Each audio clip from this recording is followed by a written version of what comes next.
안녕하십니까, 노선호입니다. 10월 19일 화요일입니다. 화요일 주시장 코스피, 코스닥, 양시장 모두 상승 마감을 하는 모습을 보였습니다. 특히 코스닥 지수가 1.1%대 강세를 기록하면서 오랜만에 1000포인트를 회복했다는 점 좀 긍정적인 모습이라고 할 수 있겠고, 코스피 지수 역시 3000선 위에서 지금 안정적으로 좀 움직이는 모습이 계속 나타나고 있습니다. 미국 시장부터 살펴보고 돌아오도록 할게요. 미국 시장은 오전장에는 중국의 성장 둔화 우려에 따라서 조금 하락하는 모습을 보이기도 했는데요. 그렇지만 이내 또 안정을 찾으면서 혼조 마감을 했습니다. 다우지수는 0.1% 정도 하락을 했지만 나스닥 지수 0.84% 상승을 하면서 지난 9월 24일 날 이후에 약 한 달여 만에 15,000선 종가 기준으로 회복하는 모습을 보였습니다. 애플의 힘으로 인해서 나스닥 시장이 상당히 강세를 보였는데요. 애플의 신제품에 대한 기대감, 미국 시장에 좀 긍정적인 모멘텀으로 작용을 했다. 이렇게 정리를 해볼 수가 있을 것 같습니다. 국내 주식시장, 오늘 아침부터 국내 주식시장도 안정적으로 움직였어요. 3030포인트대 근처에서 계속 하루 종일 움직이다가 종가도 한 3029포인트 정도 마감을 했고요. 뚜렷하게 큰 변동성이 좀 없었어요. 오늘 저가가 0.25 상승이고요.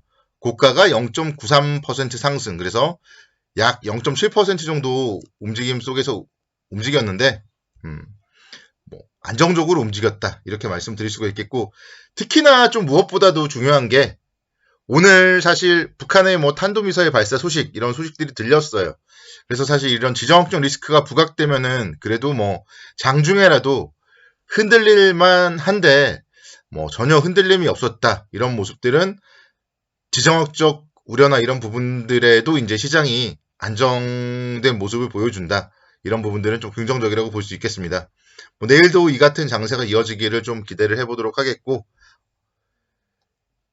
환율의 움직임도 오늘 대단했어요. 원달러 환율이 8.9원 하락을 하면서 1178원까지 하락을 했습니다. 그래서 환율은 1200원이라는 심리적인 라운드 넘버 고점을 찍고 확연하게 좀 꺾이는 그런 흐름이 포착이 되고 있고, 환율의 흐름과 함께 외국인들 그동안 사실은 좀 소극적으로 매수를 했다면 10월 15일 날 869억 원, 그리고 어제 359억 원 순매수를 했다면 오늘은 외국인들의 매수가 드디어 1000억을 넘겼어요. 그래서 외국인들이 1487억 원 순매수를 했다. 이런 부분들은 시장에 좀 긍정적인 모멘텀이 아닌가, 긍정적인 요인이 아닌가, 그렇게 생각이 됩니다. 그러니까 사실 이제 요즘에는요, 지난주부터는 낮에 MTS를 보는 횟수가 정말 현저히 줄은 것 같아요. 거의 안 봅니다. 점심시간에만 잠깐 보고 거의 안 보는데, 그러니까 거의 볼 필요가 없는 것 같아요. 지금은 시장이 안정적으로 이제 움직였고, 여기서 위로 올라간다면은 한 3,100포인트 정도 위에서는 또 뭔가를 팔아야 될까, 이런 거를 고민을 해봐야 될 거고요. 또 만약에 다시 또 2,900선으로 간다면은, 시장이 뭔가 악재가 있는 건가, 아니면은 사야 되는 건가, 이런 이제 고민을 해봐야 되겠지만, 지금 이 상태, 오늘 같은 그런 움직임 속에서는 HTS, MTS를 거의 볼 이유가 없습니다. 안정적인 포트폴리오를 유지를 한다면은 가만히 있는 게 가장 바람직한 전략이다. 이렇게 말씀드릴 수가 있겠고, 시장에 대해서는요, 정말 이제 너무 걱정을 할 필요가 없을 것 같아요. 사실 지금 스태그플레이션을 얘기하는 거는 정말 말이 안 되는 거거든요. 스태그플레이션은 경기가 좋아졌다가 이제 침체되고 이럴 때 일어나는 거예요. 근데 지금은 아직 경기가 좋아지지 않았어요. 경기가 좋아지는 게 남았어요. 위드 코로나. 사실상 어제부터가 위드 코로나죠. 저녁 때 식당에서 이제 4단계 지역도 8명까지 모일 수 있다 보니까 어제부터 식당들 자리가 없다고 해요. 그리고 이제 저도 미리 예고드리지만 내일은 아마 방송을 하루 쉬어야 될 것 같아요. 오랜만에 몇 개월 만에 평일에 회식을 하는지 모르겠어요. 그렇게 위드 코로나를 통해서 경기가 한 차례 좋아져야 됩니다. 그래서 주식은 한 차례 랠리가 남아있는 거고, 그때의 관련주들은 그래서 위드 코로나 관련주다. 이렇게 말씀을 계속 드리는 거예요. 뭐 가볍게는 백화점 관련주들이 있을 것이고요. 또 이제 길게 좀 국제적으로 나아간다면 해외여행, 뭐 이제 뭐 괌 쪽으로도 뭐 비행이 뭐 다시 진행된다 뭐 그런 이야기들도 나오더라고요. 그래서 길게 본다면 해외여행, 면세점까지. 위드 코로나. 그동안 사실 억눌렸잖아요. 소비를 많이 못했잖아요. 그렇기 때문에 보복 소비 관련해서는 분명히 한 차례 경기의 호황과 랠리는 있을 것이다. 그리고 나서는 이제 경기 불황이 오겠죠. 그리고 나서는 또 물가 상승에 따른 그런 부분들. 그래서 지금 우려하는 스태그플레이션 이런 게 올 거예요. 그게 이제 뭐 내년이 될지 내후년이 될지 뭐 아니면은 뭐 2, 3년 더 갈지 그거를 지금 말씀드리거나 뭐 지금 예측할 수는 없겠지만 확실한 건 지금은 한 번의 랠리가 남아있고 한 번의 경기 호황이 남았다.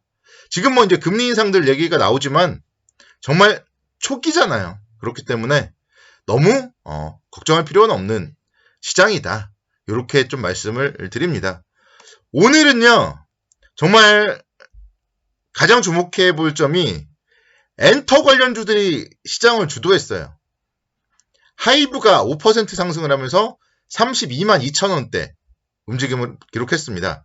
BTS의 오프라인 공연 재개에 대한 기대감, 하이브의 긍정적인 모멘텀으로 작용을 했어요. 그래서 매년 연말에 징글볼 투어라는 뭐 음악 축제를 개최하는데 BTS가 이제 출연을 할 것이고 그렇게 오프라인 공연을 재개할 것이다. 그런 부분들이 긍정적인 모멘텀으로 작용을 했고 SM도 마찬가지죠. SM도 3%대 강세를 보이면서 7만 5천 원대 움직임 기록을 했어요. 역시 마찬가지로 SM에도 NCT라는 그룹이 있는데요. 3분기 앨범 판매량만 336만 장을 기록했대요. 뭐 사실 저는 잘 모르는 그룹이긴 한데 뭐 어쨌든 앨범을 어마어마하게 판매를 했고 유료 팬클럽 매출 호조. 그러니까 요즘에는 팬클럽도 다 돈을 내야 되는데 팬클럽 가입도 어마어마하다고 합니다. 이런 부분들 NCT의 고성장으로 인해서 SM의 실적 개선 이어질 것이다. 그런 분석이 나오고 있습니다. JYP 엔터테인먼트도 2.5%대 강세를 기록했어요. 그래서 JYP 같은 경우에는 있지가 있죠.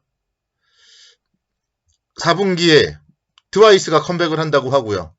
또 연말에 트와이스가 공연을 계획 중이라고 하고 그렇기 때문에 이제 정말 위드 코로나 관련한 이런 엔터테인먼트 관련주들의 상승 이런 부분들 오늘은 상당히 좀 눈에 들어왔고 뭐 아직 시작한 게 아니잖아요. 정말 오프라인 콘서트 이런 거 하면은 실적이 당연히 더 좋아지겠죠. 그런 부분들 그래서 충분히 랠리는 남아있다. 두정시에 관심 있게 가져봐야 될 업종 엔터주 아닌가 뭐 그런 생각 해봅니다. 카카오 같은 경우도 제가 지난주에 한 차례 제가 말씀드렸어요. 지난주 수요일날 3%대 강세를 보일 때 제가 말씀드렸어요.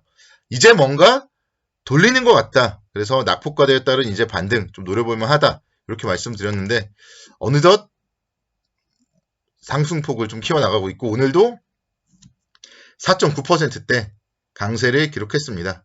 그래서 이런 부분들 뭐 미국에서도 인터넷 관련주들 나스닥주들이 좋았잖아요. 그래서 국내에서도 카카오, 네이버 이런 기업들이 다시 한번 또 반등을 하고 있습니다. 그래서 전반적으로 지금 이런 좋은 종목들이 다 모두 안정을 찾고 있기 때문에 이 시장은 아무래도 뭐 충분히 3,100선 이상까지는 갈 수 있다. 이렇게 말씀드릴 수가 있겠고요. NC소프트도 마찬가지예요. NC소프트. 오늘 5%대 강세를 보였습니다.